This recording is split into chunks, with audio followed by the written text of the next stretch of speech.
OIC সম্মেলনে কেন ডাকা হলো তালেবানদের? অবশেষে তারা কি মুসলিম সংগঠনটির স্বীকৃতি পাচ্ছে? পুরনো বন্ধু চীন সফরে রুশ প্রেসিডেন্ট, দুই শত্রু রাষ্ট্রের বৈঠকে যুক্তরাষ্ট্রের কপালে চিন্তার ভাঁজ। কেন গুলি করা হলো রুশপন্থী স্লোভাকিয়ার প্রধানমন্ত্রীকে? পশ্চিমাদের দায়ী করছে কি দেশটির সরকার?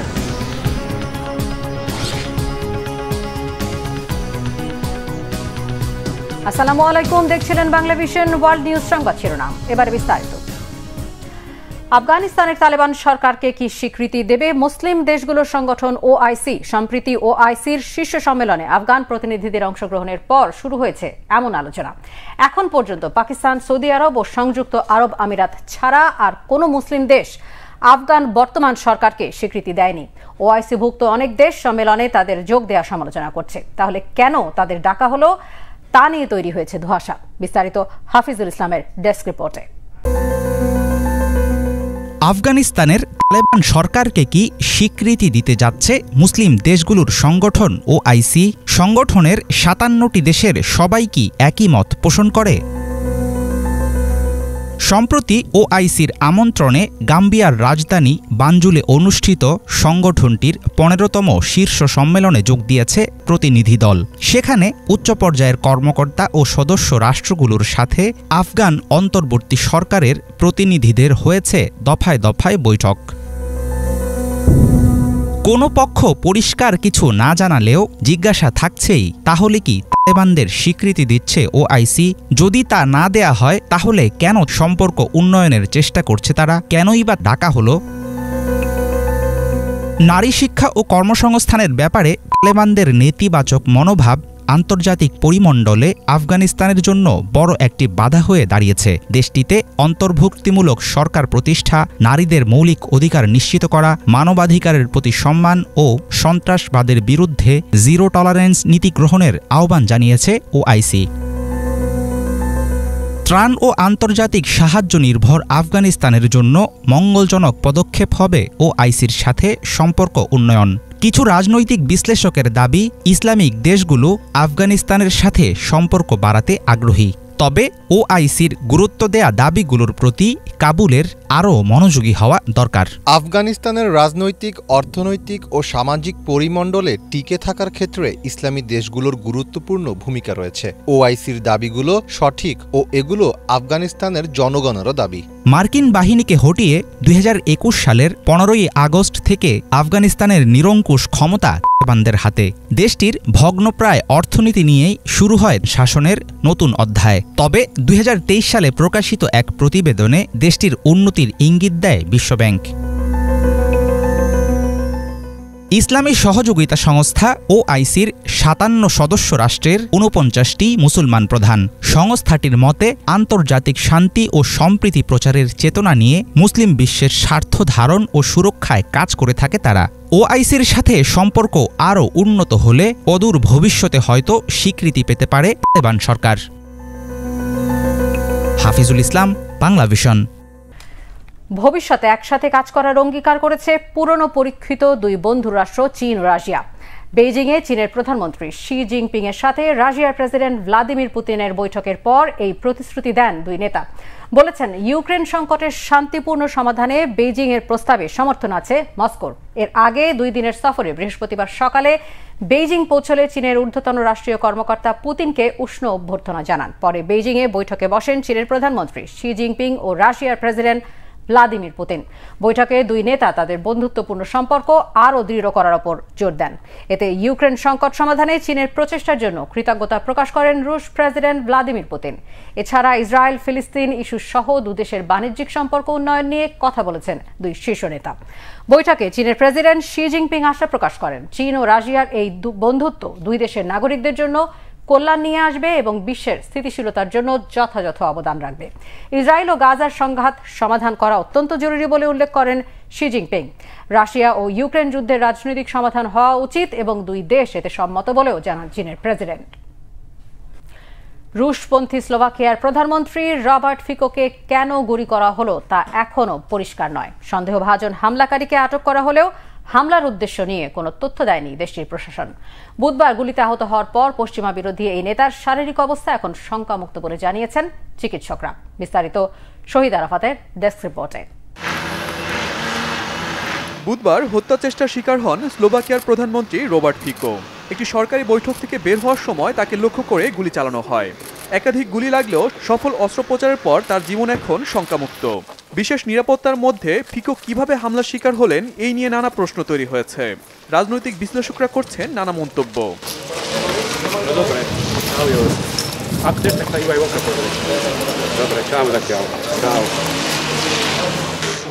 স্লোভাকিয়ার বর্ষিয়ান রাজনৈতিক রবার্ট ফিকো বিভিন্ন সময় কঠিন চ্যালেঞ্জের মুখেও ঘুরে দাঁড়ানোর দক্ষতা রয়েছে তার। গত বছর জাতীয় নির্বাচনে তার বামপন্থী দল জয়লাভ করলে তৃতীয় মেয়াদে প্রধানমন্ত্রী হন ফিকো। রাশিয়া ইউক্রেন যুদ্ধে ইউক্রেনকে অস্ত্র সহায়তার বিরোধিতা করেন তিনি। এমনকি কিয়েভকে অস্ত্র সহায়তার বিষয়ে পশ্চিমা নীতির সমালোচনা করেন রবার্ট ফিকো। তার বিরুদ্ধে অভিযোগ রয়েছে তিনি রুশপন্থী মতাদর্শী বিশ্বাসী। Z mojou kolegyňou sme spracovali reportáž z výjazdového rokovania vlády. প্রধানমন্ত্রী যখন বৈঠক শেষ করে বের হন তখন আমরা বিল্ডিং এর পাশেই দাঁড়ানো ছিলাম। তিনি হ্যান্ডলোভার বাসিন্দাদের বিদায় জানিয়ে কিছুটা সামনে যেতেই হামলার শিকার হন। তাকে অন্তত 5টি গুলি করে হামলাকারী। পরে নিরাপত্তা বাহিনীর সদস্য দ্রুত তাকে হাসপাতালে নিয়ে যায়। A teda medzi tými ľuďmi stál aj útočník, ktorý následne তৃতীয় মেয়াদে ক্ষমতায় আসার পর ফিকোর কর্মকাণ্ড নিয়ে নানা বিতর্ক শুরু হয়। তাই হামলার পরপর চারদিকে আতঙ্ক শুরু হয়েছে। প্রত্যক্ষদর্শীদের অনেকেই প্রধানমন্ত্রীর উপর হামলাকে সহজভাবে নিতে পারছেন না। v prvom momente sme si mysleli, že niekto আমরা ভেবেছিলাম কোথাও থেকে আতশবাজির শব্দ আসছে, কিন্তু পর মুহূর্তেই দেখতে পেলাম আমাদের প্রধানমন্ত্রী হামলার শিকার হয়েছেন। আমরা কল্পনাও করতে পারিনি স্লোভাকিয়ায় রাজনৈতিক ব্যক্তির সাথে এমন ঘটনা ঘটতে পারে। তাই বিষয়টি নিয়ে আমরা খুবই উদ্বিগ্ন। žijeme, chvála Bohu, akože doteraz sme žili v krajine, kde sme si ani nevedeli. প্রধানমন্ত্রী রবার্ট ফিকোকে হত্যার চেষ্টায় এরই মধ্যে 71 বছর বয়সী এক সন্দেহভাজনকে আটক করেছে পুলিশ। তিনি একজন লেখক বলে জানিয়েছে দেশটির কর্তৃপক্ষ। স্লোভাকিয়ার লেডিস শহরের বাসিন্দা তিনি। হামলাকারীর সন্তান সাংবাদিকদের জানিয়েছে তার বাবা ফিকোকে ভোট দিতেন না। আরেক সাংবাদিকের দাবি হামলাকারী রুশপন্থী একটি গোষ্ঠীর সাথে সম্পৃক্ত ছিলেন। তবে হামলার প্রকৃত কারণ জানতে তদন্ত করছে স্লোভাকিয়া প্রশাসন। Shahid Arafat, Bangla Vision news desk. Gaza যুদ্ধে পা হারালেও হারাননি মনোবল। ক্র্যাচে ভর করে ক্যামেরা চালাচ্ছেন এক তুর্কি সাংবাদিক। তার জীবনের হার না মানা সেই গল্পের কথা জানাচ্ছেন মীর ফজলে রাব্বি। এক হাতে ক্যামেরা আর অন্য হাতে ক্র্যাচ। যুদ্ধে হারিয়েছেন এক পা, কিন্তু তাতে কি আসে যায়? এক পা নিয়েই নেমে পড়েছেন সংবাদ সংগ্রহে। গাজায় ইসরায়েলি আগ্রাসন শুরুর পর থেকে অবিশ্বাস্য সব ঘটনার সাক্ষী হয়েছে বিশ্ববাসী। তবে তুরস্কের রাষ্ট্রীয় টিভি চ্যানেল টিআরটি এর কর্মী সামি শাহাদা ছাড়িয়ে গেছেন সবাইকে। নিজের পেশা ও দায়িত্বের প্রতি কতটা উজাড় করে নিজেকে বিলিয়ে দেওয়া যায় তার এক অনন্য নজির গড়েছেন তিনি। চলতি বছরের এপ্রিলে গাজার নুসাইরাতে ইসরায়েলি আগ্রাসনের প্রতিবেদন করার সময় হামলার শিকার হন অনেক সাংবাদিক। সামি শাহাদাও ছিলেন তাদেরই একজন। তার আঘাত খুবই গুরুতর হওয়ার কারণে একটি পা কেটে ফেলতে বাধ্য হন চিকিৎসকরা। তবে হার মানেননি শাহাদা। পায়ে জোর না পেলেও মনের অদম্য শক্তিতেই চলতে শুরু করেন তিনি। শাহাদার মতে এই পা কেটে ফেলার ঘটনাটি তার জীবন এবং কাজের জন্য নতুন এক চ্যালেঞ্জ নিয়ে এসেছে। আগে আমি 2 পায়ে হাঁটতাম, দ্রুত নাড়াচাড়া করতে পারতাম। এখন আমাকে অন্যের সাহায্য নিয়ে চলতে হবে। গত 17 বছর ধরে ক্যামেরা হাতে রেখেছি। এখানকার সবকিছুই আমরা চিত্রায়িত করেছি, আর সেই ক্যামেরা না ধরে 1 মাস কাটিয়ে দিলাম। আমি আর পারবো না। আজ আমি এখানে এসেছি আমার জীবনে ফিরে যেতে। আমি আমার ক্যামেরার জগতে ফিরে যেতে চাই। আমি ক্যামেরাকে আমার নিজের একটা অংশ বলেই মনে করি। আমি বিছানায় শুয়ে বিরক্ত হয়ে যাচ্ছিলাম। 1 মাস ধরে বিছানায়। বিদেশ যাওয়ার অপেক্ষায় ছিলাম, কিন্তু কোনো সমন্বয় নেই। এভাবে ক্যামেরা না ধরে আর কতক্ষণ বসে থাকবো? আমি আজ আমার ফ্ল্যাগ জ্যাকেট না পরার সিদ্ধান্ত নিয়েছি, কারণ আমি আহত হওয়ার সময় এই জ্যাকেট আমাকে রক্ষা করেনি। ইসরায়েলি বাহিনী জানতো আমি একজন সাংবাদিক, তারপরও তারা আমাকে শেল দিয়ে আঘাত করেছিল। এই জ্যাকেট আমাকে রক্ষা করেনি। গত বছর গাজায় সাংবাদিক মৃত্যুর প্রতিক্রিয়ায় ইসরায়েল বলেছিল তারা কখনোই ইচ্ছাকৃতভাবে সাংবাদিকদের টার্গেট করেনি এবং করবেও না। কিন্তু তারপরও গত এপ্রিলে গাজার নুসাইরাতে ইসরায়েলি বাহিনীর আক্রমণে আহত হন বেশ কয়েকজন সাংবাদিক। এদিকে গাজায় মানবিক সহায়তা নিয়ে ঢুকতে পারছে না কোনো গাড়ি। ত্রাণবাহী ট্রাকেও হামলা করছে ইসরায়েলি সেনারা। জাতিসংঘ সহ অন্যান্য মানবাধিকার সংস্থাগুলো গাজায় দুর্ভিক্ষের সতর্কতা উচ্চারণ করছে বারবার। এছাড়া গাজায় ইসরায়েলি বর্বরতার বিরুদ্ধে বিশ্বব্যাপী প্রতিবাদ বিক্ষোভ অব্যাহত থাকলেও তা কানে তুলছে না ইসরায়েল। গাজায় ইসরায়েলি বিমান ও আর্টিলারি হামলায় এখন পর্যন্ত ৩৫,০০০-এরও বেশি মানুষের মৃত্যু হয়েছে। চলমান এই আগ্রাসন বিশ্বের অন্যতম ঘনবসতিপূর্ণ এলাকাকে ধ্বংসস্তূপে পরিণত করেছে। মীর ফজলে রাব্বি, বাংলা ভিশন। এদিকে প্রথম আরব ইসরায়েল যুদ্ধ নাকবার ৭৬তম বার্ষিকীতেও চলছে ইসরায়েলি বাহিনীর ফিলিস্তিনি হত্যা। গেল একদিনে অন্তত ৬০ ফিলিস্তিনিকে হত্যা করেছে ইসরায়েলি সেনাবাহিনী। বিস্তারিত ইফাত জাহানের ডেস্ক রিপোর্টে। নাকবার ৭৬তম বার্ষিকীতে ইসরায়েলের বিরুদ্ধে প্রতিবাদ করার সময় এক তরুণকে গুলি করে হত্যা করে ইসরায়েলি সেনাবাহিনী। ১৯৪৮ সালে ইসরায়েল প্রতিষ্ঠার সময় জাতিগত নির্মূলের শিকার হয় ফিলিস্তিনিরা। প্রতি বছর ১৫ই মে দিনটিকে শোকের সাথে স্মরণ করে থাকে ফিলিস্তিনবাসী। গাজা উপত্যকায় চলমান ইসরায়েলি সামরিক অভিযানে এখন পর্যন্ত ফিলিস্তিনিদের মোট মৃতের সংখ্যা ৩৫,০০০ ছাড়িয়েছে। মোট আহত প্রায় ৬৯,০০০-এরও বেশি। বুধবার এক প্রেস বিজ্ঞপ্তিতে ঘোষণা দেয় ফিলিস্তিনের স্বাস্থ্য মন্ত্রণালয়ের কর্তৃপক্ষ। বিবৃতিতে বলা হয় গত ২৪ ঘণ্টায় ৬০ ফিলিস্তিনিকে হত্যা করেছে ইসরায়েলি সেনাবাহিনী। আহত হয় ৮০ জন। বিবৃতিতে আরও বলা হয় ইসরায়েলি বাহিনীর ক্রমাগত অভিযানের কারণে চিকিৎসা সেবা দিতে ক্ষতিগ্রস্ত এলাকায় পৌঁছানো কঠিন হয়ে পড়েছে। সেসব এলাকায় ধ্বংসস্তূপের নিচে এখনও চাপা পড়ে আছেন অনেকে। ইফাত জাহান, বাংলা ভিশন। বাংলাদেশ, পাকিস্তান ও আফগানিস্তান থেকে অনুপ্রবেশ করা অমুসলিমদের শর্ত সাপেক্ষে নাগরিকত্ব দেওয়ার কার্যক্রম শুরু করেছে ভারত। প্রথমবার ১৪ জনকে দেয়া হলো নাগরিকত্বের সনদ। লোকসভা নির্বাচন চলাকালে বহু বিতর্কিত নাগরিকত্ব সংশোধনী আইন সিএএ এর আনুষ্ঠানিক কার্যক্রম শুরু করল ক্ষমতাসীন বিজেপি সরকার। প্রথম দফায় ১৪ জনের হাতে ভারতের নাগরিকত্বের সনদ তুলে দেন কেন্দ্রীয় স্বরাষ্ট্র মন্ত্রণালয়ের সচিব অজয় কুমার ভাল্লা। ২০১৯ সালের ডিসেম্বরে সিএএ পাশ করিয়েছিল নরেন্দ্র মোদীর বিজেপি সরকার। দীর্ঘ বিরতির পর চলতি বছরের ১১ মার্চ কার্যকর হয় এই আইনটি। ওই আইনে ২০১৪ সালের ৩১ ডিসেম্বরের মধ্যে বাংলাদেশ, পাকিস্তান, আফগানিস্তানের মতো প্রতিবেশী দেশ থেকে ভারতে গিয়ে বসবাস করা অমুসলিমরা নাগরিকত্ব পাবে।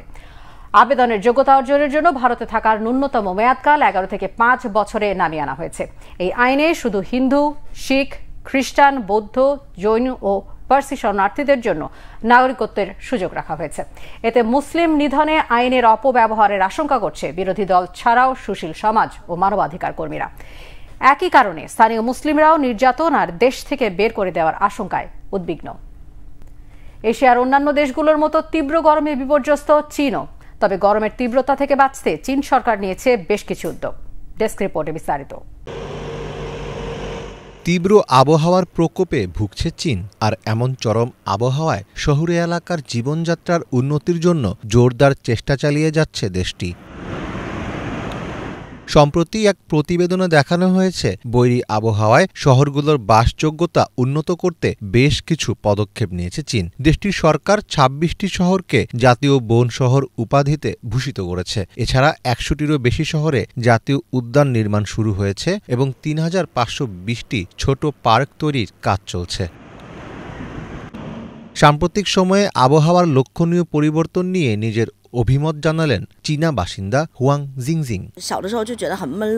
যখন আমি ছোট ছিলাম তখন এখানে খুব গরম অনুভব করতাম। সেই সময় আমাকে বরফের আইসক্রিম বা ঠান্ডা তরমুজ খেতে হতো। এখন আর আমার সে অস্বস্তিকর অনুভূতি নেই। চারপাশের বাতাস যে বেশ আরামদায়ক সেটি আমি অনুভব করতে পারি।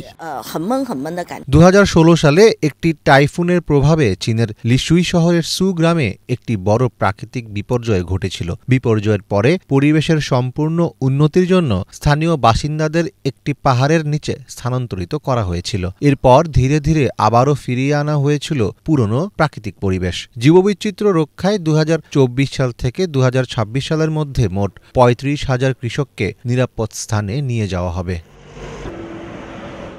মীর ফজলে রাব্বি, বাংলা ভিশন।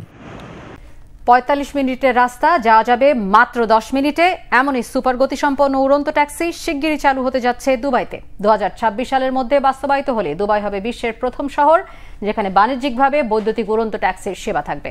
শুভ ইসলামের রিপোর্টে বিস্তারিত।